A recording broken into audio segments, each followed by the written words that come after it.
como eu falei bem no comecinho, quem avisa, amigo é, né? Eu falei pra vocês, o Admar Lopes não parou de trabalhar, o Vasco ainda está buscando mais contratações, o Vasco não fechou ali a risca, né? O Vasco não encerrou o planejamento aí de reforços pro restante da temporada. E aí você que tá do outro lado deve estar pensando, pô, o Mário tá doido, o Mário tá maluco, né? A janela de transferências, ela vai se encerrar hoje, meia-noite, a não ser que o Vasco contrate atletas.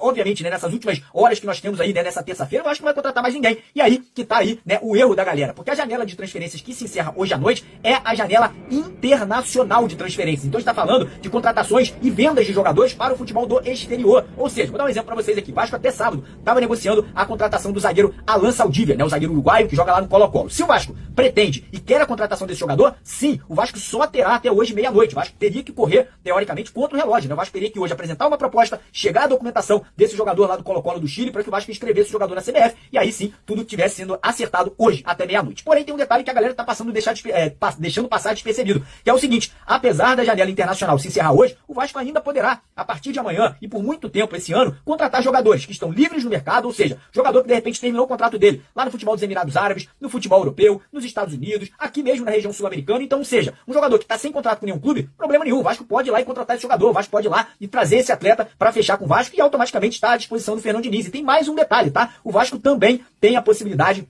de contratar jogadores que estão atuando no futebol brasileiro. E aí eu vou dar um exemplo aqui para vocês. Jogadores da Série A que ainda não completaram 7 partidas pelos seus clubes, ou seja, vou dar um exemplo aqui do Vasco, por exemplo. Vamos dizer que tem um jogador ali que jogou 2 jogos com a camisa do Vasco. Se esse jogador puder, né, tiver interesse de algum outro clube do futebol brasileiro, Série A, Série B, Série C, o Vasco liberar, o Vasco pode negociar esse jogador sem problema nenhum. E a mesma coisa se aplica para jogadores de Série B, Série C e Série D. E aí não tem esse limite de jogos, né? Se o Vasco, por exemplo, voltar a ter interesse lá no atacante do Remo, né, o centroavante do Remo, que é o artilheiro da Série B, e o Vasco quiser contratar esse jogador, pode trazer, problema nenhum. A Série B, a Série C e a Série D não tem esse limite de jogos. E aí que vem a questão. O Vasco ainda tem interesse em fazer pelo menos mais 2 contratações. Vamos lá. Primeiro, o Vasco quer e vai trazer, tá? O Vasco vai contratar um zagueiro que atue pelo lado direito da zaga. Você fala, pô, Mário, mas não trouxe o Cuesta? Não tem lá o Maurício Lemos? Não tem o Hugo Moura que estava jogando como zagueiro? Sim, tem esses jogadores. Mas o Maurício Lemos não está mais nos planos do Fernando Diniz, assim como o Lucas Oliveira, que entrou no último jogo, também não está mais nos planos do Fernando Diniz. Os 2 jogadores, inclusive, estão na lista de jogadores negociáveis. Se chegar a proposta, o Vasco vai liberar, né? O Vasco vai aí fazer a negociação para algum outro clube do futebol brasileiro. O Hugo Moura, o Fernando Diniz pretende utilizar ele novamente como primeiro volante, né? O Hugo Moura é um jogador que, apesar de ter feito ali, né, um feijão com arroz, quebrado o galho na zaga, não é jogador da posição, ele é um volante, ele é um jogador da posição ali do meio de campo, e aí o Vasco não teria um reserva, né, pro Cuesta. Então essa é a prioridade, um zagueiro destro que atue pelo lado direito da zaga. O Vasco tá de olho principalmente na Série B do Campeonato Brasileiro, inclusive já teriam 2 jogadores que estariam ali sendo observados e podendo aí abrir negociação com o Vasco já nos próximos dias. E é o segundo jogador, né, que o Vasco estaria aí buscando para poder reforçar o elenco, sim, é um centroavante, né, é um atacante de área, é um jogador que chegaria teoricamente para ser um reserva imediato do Verratti, né? A torcida do Vasco vem pegando no pé do Verratti.